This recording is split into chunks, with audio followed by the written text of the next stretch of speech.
Phenomenological phenomena, Reverend Betty Tatalajski of the Temple of Universality. She's going to tell us a story about one of her friends. Now, I can attest that her stories are unlike virtually, and I know we all have our own story, and our own stories are absolutely engrossing to all of us.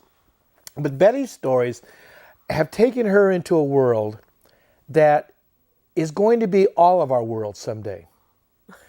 And I know it's not the world of 99.98, probably 99%, 999 to 4 decimal points, but it does exist. And the reason why I love introducing her, the reason why I love listening to these stories, I know they're true. As I tell her, even though I still can't believe them, I know they're true. I know that she's not lying. The little experience I've had, and it's a little, I know beyond a shadow of a doubt that the things that she talks about, that the things that she's experienced are absolutely real. And for those of you who are so inclined, who are ready to open up your worlds to the world that awaits you, here is Reverend Betty Tatalajski. Well, yes, and we invite you to come to the Temple of Universality.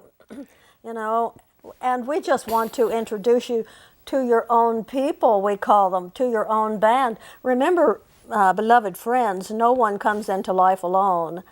And even though you get cosmic amnesia coming through the birth canal, apparently you forget about I forgot everything. Betty, I think I forgot even more than everything when I came down that canal. But anyway, it's we just want people to know that you're never alone. It's not possible for you to be alone. Sure seemed like that way to me. But it's certainly possible to ignore it. Yeah. Okay, because your soul is always pushing you. We call it divine discontent. But again, today I want to talk about a friend, and this is Dr. Ken King. Again, someone that was widely known in Tucson. You have met him. under very interesting circumstances. In the seance room, or we call it the spirit circle. But Ken, a dear friend of mine, has come in several times and said to people in the room, I know you have this condition, you're ill here, I'm offering my services to you. If people knew the capabilities of this incredible doctor, they would be very receptive, but mostly they're kind of new too, and they're not sure what's going on. But anyway, the last time he came in, he said, this is Dr. King, and he talking to a woman across the room. And I said, Ken, is that you? And he says, yes, I'll talk to you later, Betty. That's right. He said, I'm coming to the temple on Sunday. But anyway, a wonderful friend, okay? He was a successful psychologist, clinical psychologist in Florida. But you know, there's always an upside and a downside. The downside we rarely know about people. Ken had Crohn's disease. And since he was about 15 years old, he had 20 operations on his intestines because there is no cure as of yet for Crohn's disease. What are the symptoms, Betty? Hurt, pain. Just hurt, pain. Yeah. Lots of pain. Lots of pain. So Ken, as I said, lived in Florida. He had this disease. He looked like a football star. He was about 6'5", very healthy looking, and never talked about the pain that he was in. A very successful clinical psychologist. Somehow or another, somebody led him to a spiritualist church in Florida. And he is listening to talks on you can heal yourself. Like Jesus said, physician, heal yourself. Yeah. Well, he heard that. Yeah. But, you know, maybe I wonder if these spiritualists have any, you know. So anyway, he heard that and he said, well, as a psychologist, he was a hypnotherapist and all of these. And so he was, thought he would take a chance, okay? Take a chance on this. And maybe get rid of a lifetime of incurable Absolutely. suffering. Yes. So, of course, every once in a while it got so bad you couldn't stand it, Yeah. so they would kind of snip out some more of his intestines. Intestines. Wow. At the spiritualist church and spirit interguided him to the little church, Dr. Robert Ireland's church. Here in Tucson. Here in Tucson. And How old was he at this time? he was about 46. So he's had 30 years of pain. Of pain. Of pain. Of pain. Yeah. And actually, well, very, very interesting. So he finds himself in Tucson. Actually, he was not looking for. He was just on the highway out here, and the car needed gas, and he Really? stopped here. Somebody told him about the spiritualist Church. Really? Uh-huh. Boy. Uh-huh. And so he's telling this story of how he got here, and he said, well, I was scheduled for an operation on Monday, my 21st. I decided that I would rather be dead than continue a life of snipping and pain and all of that, especially when you are a very powerful person and you are able to heal people through hypnotherapy and clinical psychology and all. And it makes you seem like kind of like a fraud if you can't heal if yourself. You can't heal yourself. Yeah. And so he said, I will not have the 21st operation. It was scheduled.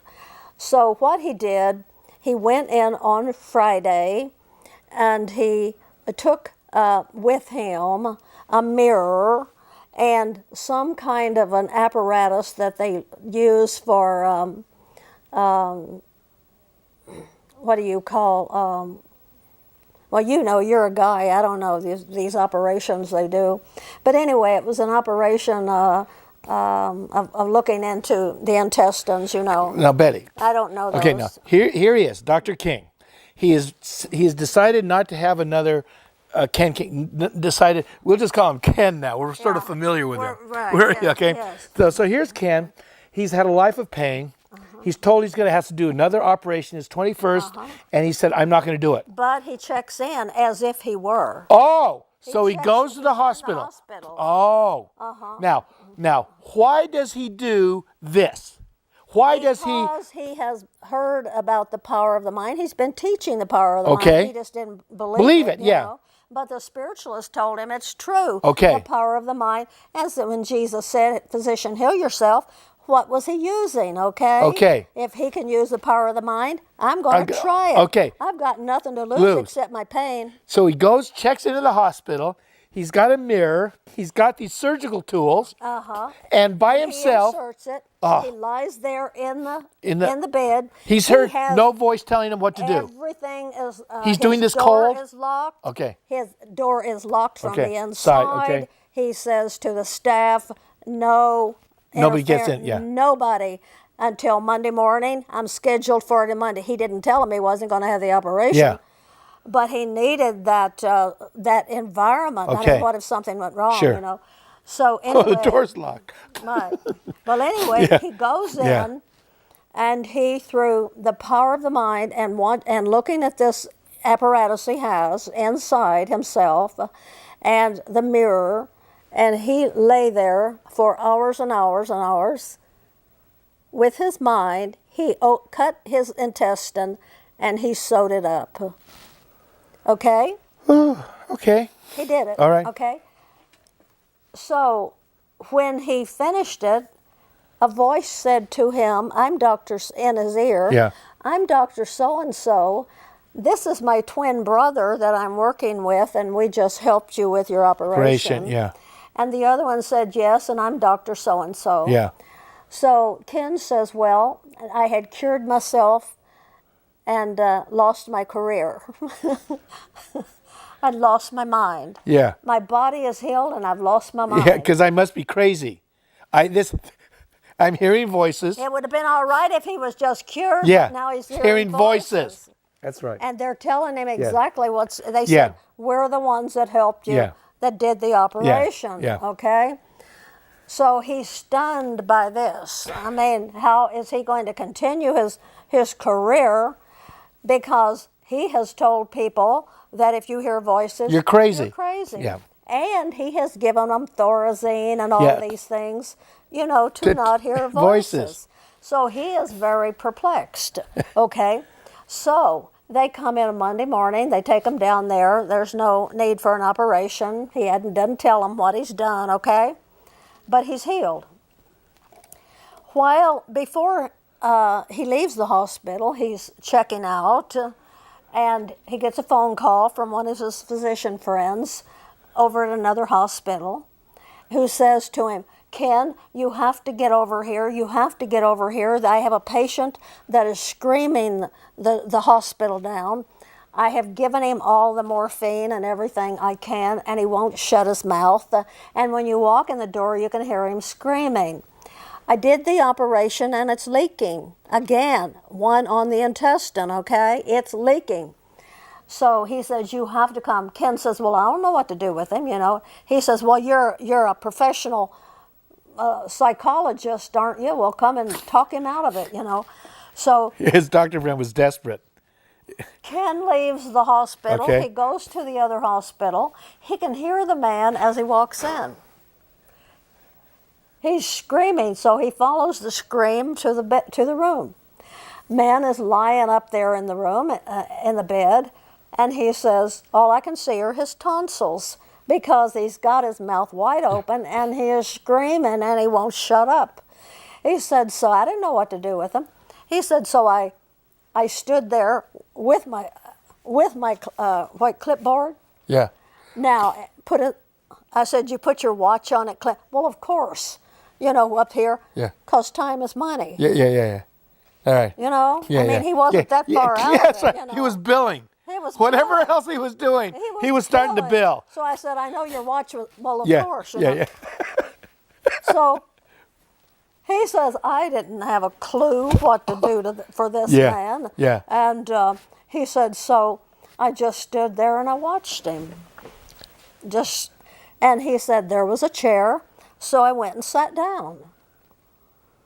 And he just continued to scream. Sounds like a doctor. He's billing. Billing. He's on the clock. Like a lawyer. Like a lawyer. Billing. He's totally at peace. These are billable moments. These are billable moments. So, you know, he's sitting Yeah. there for quite a while, and then the man turns his head, shuts his mouth, and looks over the wall. Yeah. And now, if you haven't seen an invisible television, you may not know what I'm talking about. But if you have awakened during the night in the pitch dark and seen a TV Yeah. with people on it, Yeah. then you know what I'm talking Okay. about. Anyway, it was on the wall. He looks over, the man is looked over, he is shut up, and there is this scene, like this invisible television that he's watching, and Ken sees it. So they're both watching this both TV. watching the TV. The man never turned his head back, okay? Yeah, he's just, yeah. So here on the TV, that's not really there, Yeah. is this woman. And Ken said she looked like Whistler's mother. Okay. Yeah, she's in a rocking chair. All right. And she's a little table by her. There are two pieces of cloth there, about this big. She picks up a needle. She puts the thread Yeah. in the needle. Yeah. She ties a knot in it. She picks up the two pieces of cloth and she starts sewing them together. And they watch her stitch after stitch. And the man is very quiet watching. This went on for quite a while, Ken said. And then she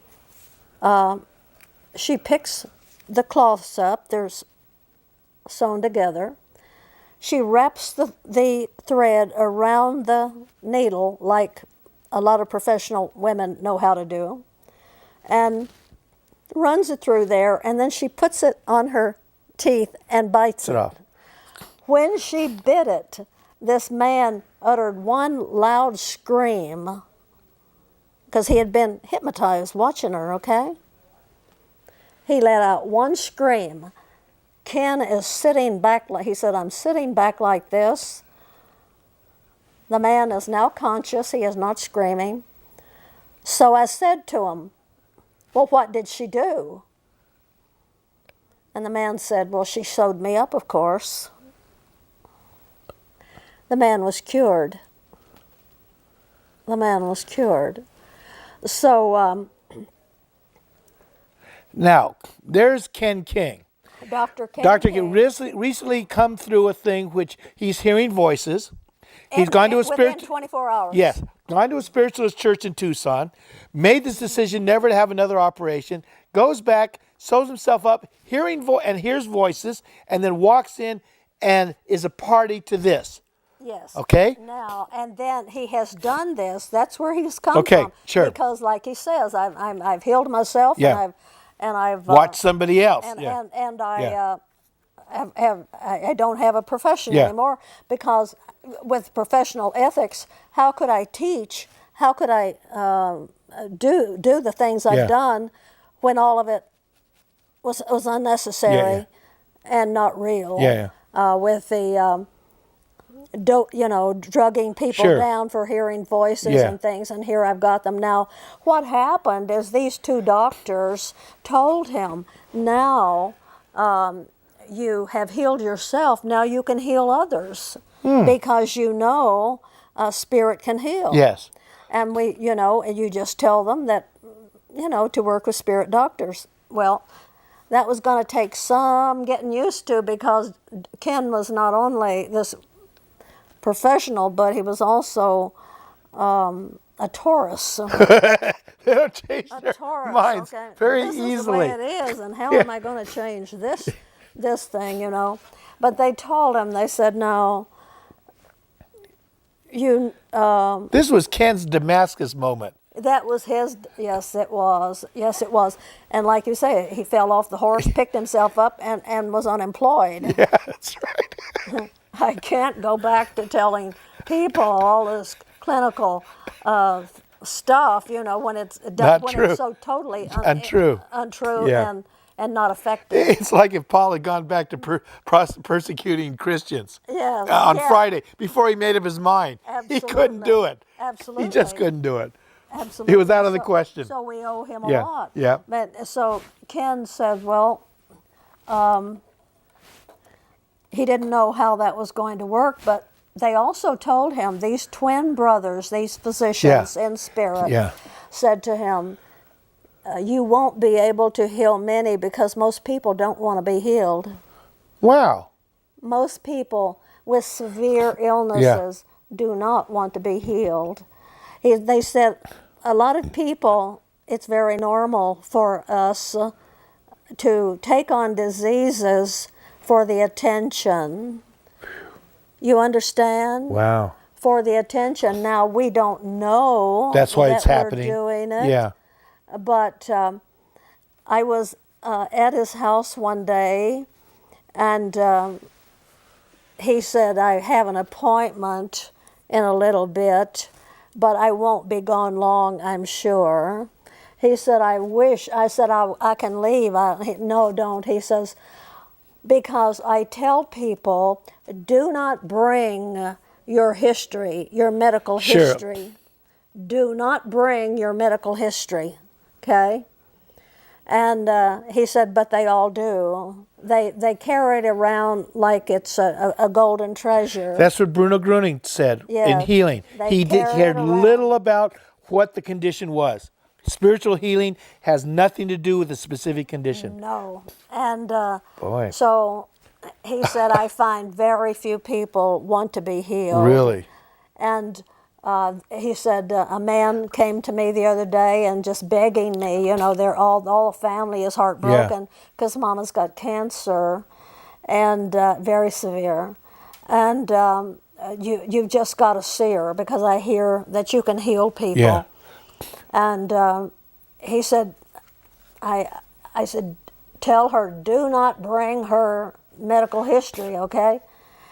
And he said, but he told me, he says, just wait here. He says, unfortunately, I don't think I'll be long. And he goes and he said, He was back in a few minutes, 5 minutes. He said, I walked in and she had a history like that, her clutching it, you know. Yeah.